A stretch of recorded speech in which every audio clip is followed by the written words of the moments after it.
The spiritual journey will push you to your absolute limits, and it does so for a very specific reason that we will get into.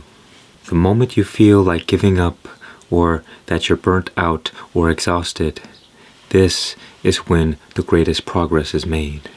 We will walk through the 3 stages of spiritual exhaustion so you can discover where you are on your spiritual journey. So long as you're on the spiritual journey, you will always perceive yourself as somebody trying to achieve something. You may struggle, you may work hard, you may try to do your best to practice spirituality. Your end goal might be freedom, or peace, or love, or joy, or enlightenment. And this will exhaust you to no end, because you are operating as a person, and a person is extremely limited. One great pitfall on the spiritual path is getting caught in the spiritual ego, where we identify as being spiritual. Sometimes we get on camera and talk real smooth and we wear silk robes to make us look more mystical and mysterious. We may position ourselves as a guru to help and save the world. You know when you are stuck in the spiritual ego, when you aren't getting the results that you want, and so you get emotionally triggered. I remember when I had thought I had made a ton of progress on the spiritual journey. I thought I was doing all the right things, but I still had no happiness, no peace. I was basically ripped apart in 2 by the world of things and the spiritual world. I seriously questioned myself and asked, why am I giving up all of my worldly desires? This is not even worth it. I don't even want to be alive. Why am I putting all of this effort into the spiritual path when I'm not getting any results? This was a state that I call purgatory, and it's a transitionary, and it's a transitionary state in which we have to choose what path we really want. Do you turn back and give up spirituality for your worldly desires? Or do you remain steadfast in seeking those spiritual riches? This purgatory is what you might call the 2nd stage of exhaustion. But our first point of exhaustion comes from the suffering of our worldly desires. Before this point of exhaustion, we are at stage 1 of the spiritual journey, which is more like the pre-stage. All beings in the universe are born into illusion. Most of us humans believe that we are just people running around and living our lives and doing things. We identify strongly with our roles in society, our roles in relationships and family, our jobs, etc. For all intents and purposes, we live generally completely unconscious lives, like we are sleepwalking through life. But soon you will discover what it is like to awaken. Phase 1 of the spiritual journey is when we are desperately trying to seek lasting satisfaction in a temporary world. Only until we exhaust our efforts and realize that our mission is futile are we forced to give up. Often extreme suffering is the necessary condition for us to give up our worldly endeavors, because we realize that what we've been doing has not been working. Unconsciousness is the source of all suffering, and suffering is the root of all enlightenment. So we go out into the world and try to just live, and often we create so much suffering for ourselves and in our life and for other people, and this forces us to become more aware. And the more aware we become, the more we see the truth clearly, and that is what leads us to awakening. Awareness and awakening are 2 parts of the same thing. Suffering is essentially how the human consciousness has evolved over millions of years. When our life in the world has become so difficult and filled with suffering, we have no choice but to turn within. This is the first point of exhaustion, where many people find a strong desire for suicide. If they persevere, they will enter into the spiritual journey. If they decide to act on their desire, perhaps they will just have to try again in the next life. On my journey, I came to a point where I had absolutely no desire in the world but for freedom. I was ready to give up the world and everything in it. Only when our false desires of the world are destroyed do we have the focus and clarity to pay attention to what is truly important. Once we exhaust ourselves seeking earthly pleasures, then we move on to the second phase of the spiritual journey. That is, the spiritual journey itself.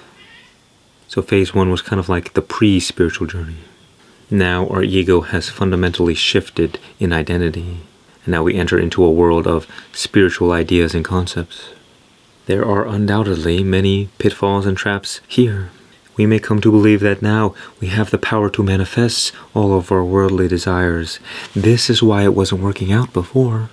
I didn't have this information. So we might turn back to the world thinking that we've found some answers. Even if you are able to harness the power of manifestation, your worldly desires still bring no lasting satisfaction.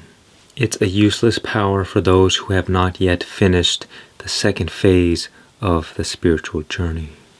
We may also get comfortable in believing that we are somehow morally superior. We can get a sense of power and authority in being a spiritual person, like we have some secret knowledge that nobody else has. We get caught in spiritual ego and use spirituality for our own selfish and personal gains. But eventually you will find that these things lead to suffering. Not only will the material world leave you full of suffering, but so too will the spiritual journey. You can see that the ego is still focused on just getting what it wants, reinforcing a sense of self-identity. Instead of worldly riches, you simply turn your focus towards spiritual riches. Now this is much better, of course, but it still leaves you a slave to suffering. Perhaps there will come a time on your spiritual journey where you do not get what you want and you become resentful. But have you ever really stopped and considered what you are really looking for? Why is enlightenment desirable? What do you really want? What is the point of the spiritual journey in the first place? You see, everything in life is changing. No matter what you experience, it will never last forever. You cannot get or achieve anything in this life that is lasting. This is why all of our attachments to desire leads to suffering. We can never truly have what we want. And so many of us turn to spirituality and thinking that, oh, well, actually, enlightenment is what I really want. But as it's been said, enlightenment is the ego's greatest disappointment.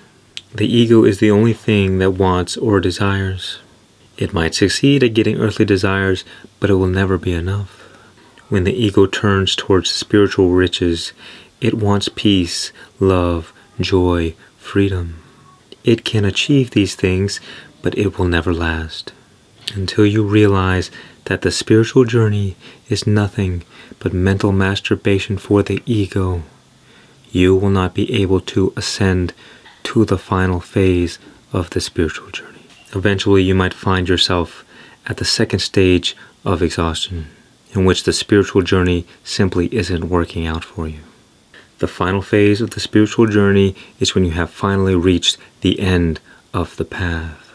All along the journey, the ego has been oscillating between wanting desires, wanting to give up desires, wanting earthly riches, wanting spiritual riches. The final stage of exhaustion allows us to enter into the final phase of the spiritual path. You see, during the end of the second phase of the spiritual journey, this is where we come to self-realization. This is when we realize that, oh, we are not a body, we are not a mind, we are not a person. You can say this is the moment when we begin to wake up, the moment of awakening. You must first realize your true place as awareness or consciousness before you can move in to the final phase of the spiritual path. This is also when you become aware of the inner presence, also known as the I am, the sensation that I exist. Once you recognize your true nature as consciousness, you begin turning your attention back in on itself. You become aware that you are aware. And this is the beginning of the end. However, the reason that this moment of awakening doesn't fully bring us into the final phase of the spiritual path is because there is still some egoic momentum left in our system, some karma that needs to be released. You see, the end of the spiritual journey happens when you realize that there is nobody to embark on a spiritual journey, and that there is no distance to the destination. You cannot achieve or get freedom because you are already free. You cannot get peace, love, or joy because this is already your natural radiance. What your ego wants, it cannot have, because the ego is the one separating itself from what it wants. However, even when you come to self-realization through your direct experience, the ego will continue for some time. The remaining charge of the ego must be dissipated by your continued awareness of your true nature as consciousness. The mind may attempt a last-ditch effort to remain in control, but by this point, you are mostly free. Things in the world will trigger you less and less and less and less, until eventually there is no identity left. You see, it was only ever the ego that was exhausted, not you. This is why exhaustion is one of the most important markers on the spiritual path. The final point of exhaustion happens when you fully commit to surrender. You get so tired of trying and forcing things and being a person that eventually you just give up completely. You are now prepared for freedom. You give up all that is unreal for the real, all that is untrue for what is true.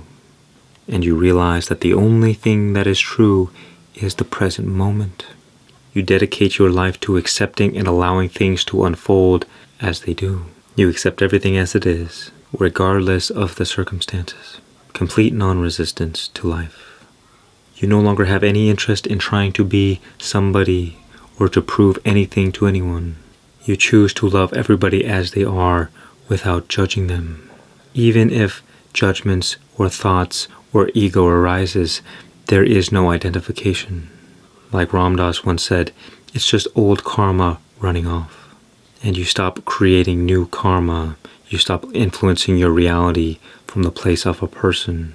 And your world begins to harmonize itself because you are acting from the place of harmony. When you let go and surrender completely to what is here and now, you become free. And what you find is that all of the worldly and spiritual riches start to enter into your life. But at this point, you really don't care all that much because you are completely detached from your desires. But at the same time, you may still remain in a natural state of gratitude for all of the beautiful things in your life. You allow life to unfold naturally, and you operate as a force of harmony and healing for the world. You learn to let go and let God. In this final phase of the spiritual path, we begin again where we started from. Back to the world, back to our life, but this time not as a person, not as a man or a woman, but as the incarnation of God.